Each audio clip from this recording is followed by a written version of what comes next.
If Toyota, Hyundai, or whatever you want to call them, Kia, General Motors, BMW, that's just a tiny snapshot. But if all the companies in the world had not wasted, I'm talking at least 50 billion US dollars on hydrogen power and put that instead into EV tech, solid state batteries, whatever it may be, where would we actually be today?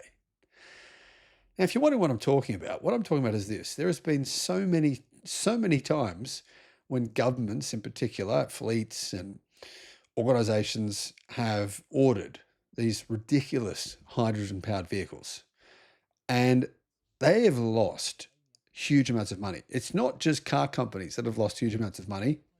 It's also morons that have gone and ordered these vehicles. If you don't believe me, well, here's yet another instance of moronic idiocy rearing its very commonly reared head. Hello, my friends. Welcome to the channel. The world's first hydrogen double-decker bus fleet has reached the end of the road. And it's not because it's old. The multi-million-pound project in Aberdeen, involving 25 buses, which probably cost about $1 million each, was meant to be the future of clean public transportation, with the city billed as the global hub for hydrogen-powered buses. Now, I've got to tell you, I've seen recent orders within the last 2 months for hundreds and hundreds of hydrogen-powered buses in different places around the world, including the city I just visited in China this week, which is remarkable. However, getting back to this story, the zero-emission hydrogen buses are now being ditched in the UK, along with the ambition that this would create 700 jobs. Why would it create 700 jobs? I don't know exactly. But anyway, the council in the UK that ordered the buses announced on Thursday that it was to drop its hydrogen double-decker bus fleet in favour of electric buses following a meeting of its urgent business committee. Now, why would its urgent business committee need to meet to talk about this issue? Well, Aberdeen City Council and oil and gas giant BP became commercial partners in 2022 for Aberdeen's hydrogen ambitions. Now, there's no coincidence that a fossil fuel or an oil company, BP, are in on this, right? They are trying to find any way they can continue selling fossil fuels to people. After a number of technical problems, as in a litany of technical problems, the hydrogen fleet has now fallen foul of the fast pace of progress in electric vehicle technology. These buses were on the road for 2 years. 2 years. And they cost about $1 million each. The hydrogen buses have been out of action since September 2024 due to problems with fueling stations at Kitty Brewster and Cove. Same problems California's customers are going through. People who bought Toyota Mirais just got duped into it by Toyota dealerships, and then they basically stopped driving them because it's so difficult to refuel them. Need expert advice on what car to buy, what solar system to get, what home battery to get, or potentially for your business? You can get, guys, a one-on-one consultation directly with me, 60 minutes of tailored guidance. This might help you avoid making a huge mistake spending money when you shouldn't, or potentially save you a massive amount of money. Click the link in the description below because I can assist you, and why not? The link is in the description. The council said it had engaged in ongoing discussions with BP about the future viability of the city as a hydrogen hub, prompted by significant advancements in electric vehicle technology. Basically, they've gone, freak, we've had so many problems with our hydrogen buses and this idea of being a hydrogen hub, having hydrogen fuel stations. This is an economic disaster. Plus, the buses keep breaking down. Does it really make sense for us to keep pushing forward with what sounded like a good idea at the time, but was actually a terrible business idea? As manufacturers and operators increasingly favor EVs, demand for hydrogen in transport has diminished, a statement said. Diminished is an understatement. In light of these developments, both parties are reassessing their strategic direction to align with the evolving market landscape. The truth is, the market landscape a few years ago, when they made this decision, was really no different. It's just because some so-called genius boffin come along and said, well, hydrogen's the future. BMW's executives told me, or whatever it is, that they made this bizarre decision. And this is one of a litany of bad decisions by policymakers, people in positions of power, where these guys just really have no idea.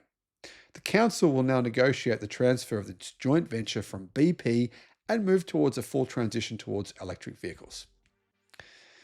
Whew, cost them a lot of money, didn't it? The council's been asked about the total cost of the project, which is understood to have run to tens of millions of pounds. Sounds like about 50 million US dollars. BP said it would work closely around the next steps with the council. BP will work closely around the next steps with the council. BP's thinking, how can we sell them some more fossil fuels or something like that? Bus operator First Bus said it remained in discussion about the future options of the fleet, but the fleet are sitting there and have been for 6 months, idle. The writing has been the wall. The writing has been on the wall for hydrogen buses for years, as more and more cities have opted for electric buses. They're simple, they work, and they last for a long time. They don't break down. In 2021, First Bus in Glasgow confirmed that it was investing in a fleet of 120 single and double-decker buses, which could be charged very quickly overnight before spending 18 hours on the road. More recently, the electric intercity bus operator Ember has seen its fleet between all of Scotland's major conurbations grow to 98 vehicles. In other words, these companies bought these hydrogen vehicles before this council decided to buy hydrogen buses. So they bought these electric buses before that. They were smart enough to work out that hydrogen was a terrible idea. And those buses are still on the road, working fine. Battery capacity and efficiency has come on enormously, meaning electric buses can be charged at incredible speeds and cover much, much longer distances than what they could only a few years ago. Plus, the cost of batteries, the main cost behind the bus, has come down enormously by about 70% over the last 5 years. They cost more than the diesel equivalent, apparently, but not by much. But running costs are extremely low, meaning operators are saving millions from the moment the vehicles hit the bus lanes. Hydrogen, by contrast, is extremely expensive to produce, and then you've got to ship it, you've got to move it around, and then you've got to store it, and that's quite difficult. It takes a huge amount of green electricity to create the fuel using a process called electrolysis. And therefore, most hydrogen in the world is not green. It's actually made from gas.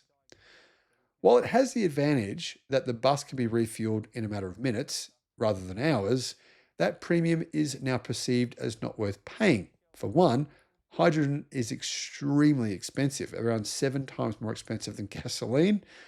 And two, the fueling stations break down all the time. The charging ports freeze. Very, very commonly, they'll freeze up. And in other words, that means the charger will be frozen to your vehicle. Councillor Richard Brooks, the local group leader for the Scottish Conservatives, said money had been wasted and answers were desperately needed. It doesn't take a rocket scientist to see that this was on the horizon, he told BBC Scotland News. The disappointing thing is the reaction is so late in the day. I think the administration should come out and apologise to the public. They've backed the wrong horse, which is easily done, let's be fair, but let's not hide away. Now, to me, I actually don't think it's easily done. I think it was idiocy. The costs involved here were astronomical, and the council had no way to control the outcome. The council can't control the cost of hydrogen. It can't control the fact that fossil fuel companies are going to do what they want with this. Basically, it was putting its own future into other people's hands when it didn't have to do that. Buys electric buses, it controls the outcome. Anyway, Professor Tom Baxter, an energy expert at the University of Strathclyde, described what had happened as inevitable. If you look at the commercial and technical framework around hydrogen buses, they just don't work, he told BBC Scotland News. It was a house built on sand. A house built on assertions without making the debate evidence-informed. If you do the comparison with an electric bus will go double the distance with the same amount of power as hydrogen. It's actually even more than that. Baxter added, on all counts, very little speaks in its favour when you compare it with the electric alternative. It was based on an ill-informed policy. It's as simple as that. Thinking about getting solar, a home battery, or an EV charger? Check out Australia's best free comparison tool because it could save you a lot of money. Guys, click on the link below in the description and you can see how much you can save. Alternatively, give Resync a call. They are the guys who installed my battery and my home solar. I'll put a link to them as well in the description.